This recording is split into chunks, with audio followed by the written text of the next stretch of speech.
গ্রাম পঞ্চায়েত ভিত্তিক আবার একটা নতুন চাকরি বিজ্ঞপ্তি প্রকাশিত হলো 2025-এ। তো ফার্স্টে দেখো এটা হচ্ছে অফিসিয়াল নোটিশ। এখানে দেখো বিভিন্ন ব্লক, বিভিন্ন গ্রাম পঞ্চায়েতের কথা কিন্তু উল্লেখ রয়েছে। তো এই সমস্ত গ্রাম পঞ্চায়েত, এই সমস্ত ব্লক থেকে কিন্তু নোটিশগুলো পাবলিশ করা হয়েছে। তো নোটিশে কি রয়েছে, কি কি পোস্ট রয়েছে সবটাই তোমাদের সাথে শেয়ার করবো। তো ভিডিও স্কিপ না করে প্রথম থেকে শেষ পর্যন্ত মন দিয়ে দেখো, তাহলে কিন্তু পুরো বিষয়টা তোমরা জানতে পারবে। নির্মম দা গ্রাম পঞ্চায়েত, অর্থাৎ দেখো এখানে তোমাদের গ্রাম পঞ্চায়েত গুলো আমি দেখিয়ে দিচ্ছি। এই দেখো প্রচুর গ্রাম পঞ্চায়েত কিন্তু রয়েছে, প্রচুর গ্রাম পঞ্চায়েত অনুসারে কিন্তু তোমাদের রিক্রুটমেন্টটা করা হচ্ছে এবং বিভিন্ন ব্লক অনুযায়ী। তো এই সমস্ত ব্লকের আন্ডারে, এই সমস্ত গ্রাম পঞ্চায়েতের আন্ডারে যাদের বাস করে থাকো তাহলে কিন্তু আবেদনটা করতে পারবে। তো বলে রাখি এগুলো কিন্তু গ্রাম পঞ্চায়েত ভিত্তিক এবং ব্লক ভিত্তিক কিন্তু তোমাদের রিক্রুটমেন্ট গুলো করা থাকে। তো এখানে কিন্তু তোমাদের যেই সমস্ত গ্রাম পঞ্চায়েত বা এই সমস্ত ব্লকের আন্ডারে যারা বাস করো তারাই কিন্তু আবেদনটা করতে পারবে, কারণ এই ধরনের চাকরি বিজ্ঞপ্তি কিন্তু ব্লক অনুযায়ী হয়ে থাকে। তো এখানে যাদের নাম নেই গ্রাম পঞ্চায়েতে অথবা ব্লকের নাম নেই, তারা কিন্তু অবশ্যই কমেন্ট বক্সে কমেন্ট করতে পারো, যাতে নেক্সট টাইম যখন তোমাদের ব্লকে, তোমাদের গ্রাম পঞ্চায়েতে যখন ছাড়বে তখন কিন্তু আমি ভিডিওর মাধ্যমে তোমাদের সাথে সেটা শেয়ার করে দিতে পারবো। আচ্ছা, তো চলো সরাসরি তোমাদের এবার নোটিশটা দেখিয়ে দিই কি রয়েছে। আচ্ছা, এখানে দেখো বলেছে তোমাদের আবেদনপত্র জমা দেওয়ার শেষ তারিখ 20/5/2025 তারিখ পর্যন্ত, অর্থাৎ 20/5/2025 তারিখ পর্যন্ত কিন্তু লাস্ট ডেট তোমাদের রয়েছে। এটা কিন্তু দেখো ইন্টারভিউ এর মাধ্যমে তোমাদের রিক্রুটমেন্টটা করা হবে, কোনো রকম কিন্তু তোমাদের রিটেন এক্সামিনেশন হবে না, ইন্টারভিউ এর মাধ্যমে কিন্তু রিক্রুটমেন্ট হবে। তো ফার্স্টে তোমাদের অফলাইনের মাধ্যমে অ্যাপ্লিকেশন ফর্ম দিতে হবে, তারপর শর্টলিস্টেড করার পরে কিন্তু তোমাদের ইন্টারভিউ এর মাধ্যমে রিক্রুটমেন্ট করা হবে। আর এখানে দেখো তোমাদের বলে দিয়েছে তোমাদের যে খামের উপর কিন্তু 22 টাকা ডাক টিকিট তোমাদের লাগাতে হবে। তো এখানে আর ডিটেলস মেনশন করা রয়েছে দেখো। এখানে ফার্স্টে তোমাদের দেখো বলে দিয়েছে আবেদনপত্রের সঙ্গে নিম্নলিখিত সকল প্রমাণপত্রের সঙ্গে সেলফ অ্যাটেস্ট করতে হবে, অর্থাৎ প্রত্যেকটি ডকুমেন্টস এর নিচে কিন্তু তোমাদের সই করতে হবে। জন্ম তারিখ, শংসাপত্র, মাধ্যমিক বা তার সমতুল্য পরীক্ষা কিন্তু তোমাদের থাকতে হবে, অর্থাৎ মাধ্যমিক পাশ করলে কিন্তু তোমরা এখানে আবেদনটা করতে পারবে।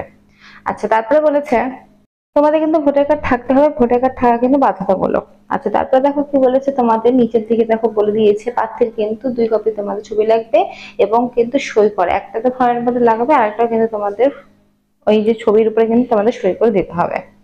আর ইনভলভ যেটা যেটা তোমার মুখ বন্ধ যে খামটা, সেই খামের উপর কিন্তু তোমাদের 22 টাকা ডাক টিকিট লাগাতে হবে। তো এখানে দেখো যেগুলো ডিটেলস ছিল সবই ডিটেলস পর পর কিন্তু তোমাদের বলে দিলাম, এবং যারা তপশিলি জাতি রয়েছে অর্থাৎ এসটি এসসি তাদের কিন্তু কাস্টে কার্ড অবশ্যই কিন্তু দিতে হবে ফর্মের সঙ্গে। আরেকটা কথা বলে রাখি, তোমাদের যে ভোটার কার্ড যে আছে, তো সেই ভোটার কার্ডের কিন্তু একটা নাম্বার রয়েছে, সেই নাম্বারটা কিন্তু কম্পিউটারে ফেললে কিন্তু একটা পোর্টালের মাধ্যমে তোমাদের একটা ফর্ম বেরোবে। তো সেই ফর্মটা কিন্তু এই যে অ্যাপ্লিকেশন ফর্মটা, এই ফর্মের সঙ্গে কিন্তু অ্যাটাচটা করতে হবে, না হলে কিন্তু হবে না। এখানে যাদের যাদের ভোটার কার্ড রয়েছে তাড়াতাড়ি কিন্তু আবেদনটা করতে পারবে, তাছাড়া কিন্তু করতে পারবে না, এটা কিন্তু আমি বলে দিলাম। শুধু আধার কার্ডে কিন্তু এখানে আবেদনটা করা যাবে না, এখানে কিন্তু ভোটার কার্ডটা তোমাদের লাগবে বাধ্যতামূলক ভাবে। তো চলো এবার তোমাদের দেখিয়ে দিই অ্যাপ্লিকেশন ফর্ম।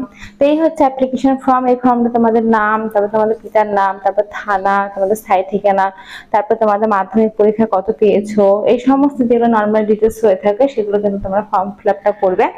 এখানে দেখো বাংলাতেই বলা রয়েছে, আর নিচের দিকে দেখো যে সমস্ত ডকুমেন্টস দেবে সেটা বলা রয়েছে। তোমাদের অ্যাডমিট কার্ড থেকে শুরু করে কিন্তু তোমাদের দেখো বলেছে গ্রামের বাসিন্দা যে স্থায়ী প্রমাণ, অর্থাৎ ভোটার কার্ড, আধার কার্ড, এই সমস্ত কিছু দিতে হবে। তারপরে দেখো তোমাদের মাধ্যমিক পরীক্ষার সার্টিফিকেট দিতে হবে, যেগুলো নর্মালি হয়ে থাকে কাস্টে কার্ড দিতে হবে।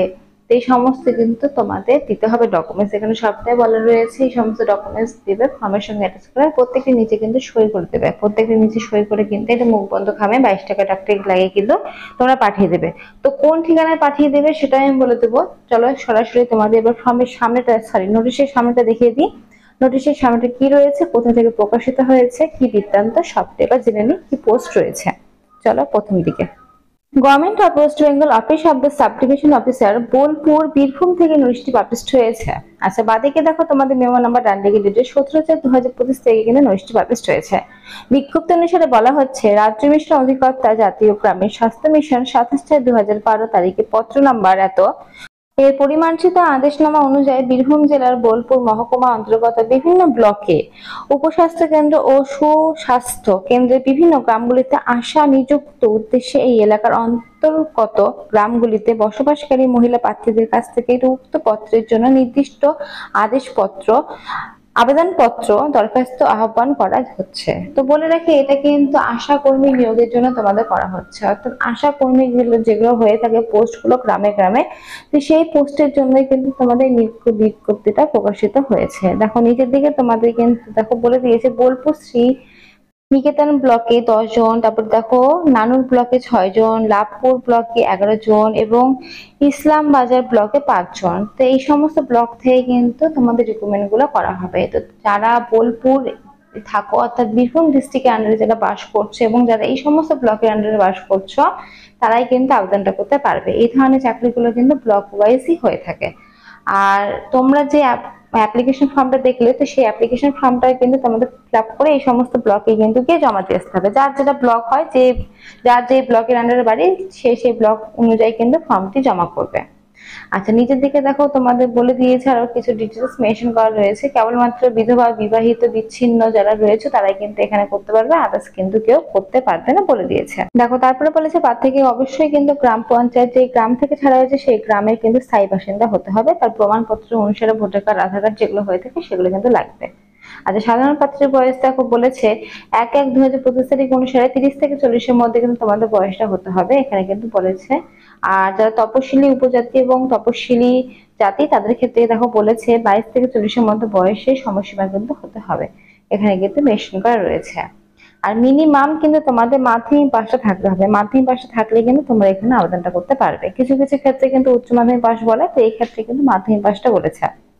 তো ফ্রেন্ডস, এখানে যা যা ইম্পর্টেন্ট ডিটেলস ছিল সব তো বলে দিলাম। এরপরে কোনো রকম কোশ্চেন থাকলে অবশ্যই কমেন্ট বক্সে কমেন্ট করতে পারো। আর ডেসক্রিপশনে কিন্তু আমি নোটিশ লিঙ্ক প্লাস ফর্মের লিঙ্ক দিয়ে রাখবো, সেখান থেকে নিয়ে কিন্তু তোমরা সুন্দরভাবে ফর্ম ফিল আপ করে জমা দিয়ে দিতে পারো। আর যাদের যাদের এই ভিডিওতে ব্লকের নাম বা গ্রাম পঞ্চায়েত নাম পেলে না, তারা তারা কিন্তু অবশ্যই কমেন্ট বক্সে কমেন্ট করো তোমাদের ব্লকের নাম, তোমাদের গ্রাম পঞ্চায়েতের নাম। তাহলে যখনই তোমাদের গ্রাম পঞ্চায়েতে বা ব্লকে কোনো নোটিশ ছাড়বে তখন কিন্তু ভিডিওর মাধ্যমে সেটা আমি তোমাদের সাথে শেয়ার করবো। আজকের মধ্যে এইটুকু, ধন্যবাদ আমার ভিডিও দেখার জন্য। Thank you.